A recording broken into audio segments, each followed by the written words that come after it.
So now let's have a look at the optimization viewport to see if we can already use this to spot any potential heavy materials and to get an idea of what makes a material heavy or how to actually find out what is heavy. So I made this quick example from earlier in the video where I made a masked version of the material and a translucent version of the material. So I did that by going into the details panel and then setting the blend mode to translucent, and for the other one I put it to masked.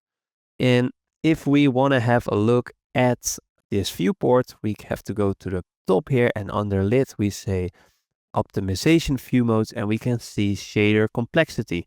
And once we enable that, we sort of get this view, and wherever we're looking in the center, we can sort of see, oh yeah, this is bad or good. And here, as we can see on the right side, there's a lot of technical lingo that could go with this, but basically the engine isn't really sure what is visible, what isn't visible, what's partially visible. So even though these two look the same, because the right one is translucent, we can see that the entirety is just more heavy in terms of materials. Translucent materials are really heavy on performance. So not necessarily bad. I mean, the scene will run fine, but this is here telling us this is apparently a bit more complicated, and it is because it's translucent. The one on the left, we can see that some of it's clearly visible, but overall it's a lot more simple in terms of complexity. So let me remove these two if they want to be selected. And now we have this example from the starter content folder where we have a bunch of materials plastered onto the floor. So let's go again into the optimization view modes and then shader complexity. And here we can get an idea. Now this heavy stuff in the middle, those are particle effects, and they are, as we can see, they're actually just sending out sprites, and these sprites are probably translucent. Yes, they are, because we can look through them, and they are causing quite a bit of overlap, so a lot of stuff needing to be rendered on top of each other, which is heavy on performance. Also, it's to be expected with particles like this, so it's not necessarily the worst, but maybe there's room to do a bit further optimization in here. Now, if we look at the materials presented, generally they are in the range of green. If we have this wood oak, for example, and if we inspect that, yeah, there's a bunch of stuff happening. We're doing some variation, and we have a nice little texture for the wood. The one next to it's a little bit more complicated. And if we open it up, that sort of makes sense. Nothing here that jumps out that really scares us.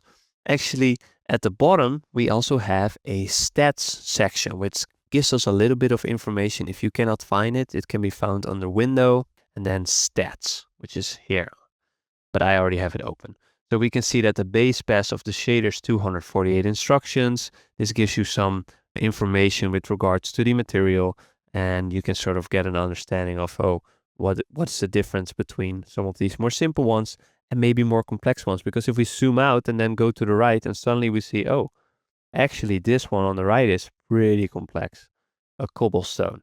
And if we open it up, compare it to wood pine in terms of the information that we have in stats, we can see it's double the base pass, it's 30% more on resources used, the limits are the same, and it's using 9 out of 16 texture samplers. And if we look at the material itself, it's like, yes, okay, wow, stuff is happening here. This could really be cleaned up right now. This is just old. But the cool thing is that a while ago, Unreal Engine also added reroute nodes to materials. So now at any point we can sort of do like double click. So you can create these reroute nodes as we're used to, but you can also create named reroute nodes.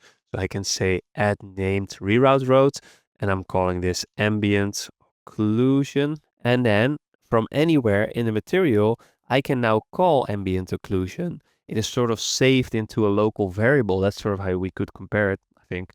And we can now use that information anywhere. We don't necessarily need to only be able to do it once. We can use that in other places as well.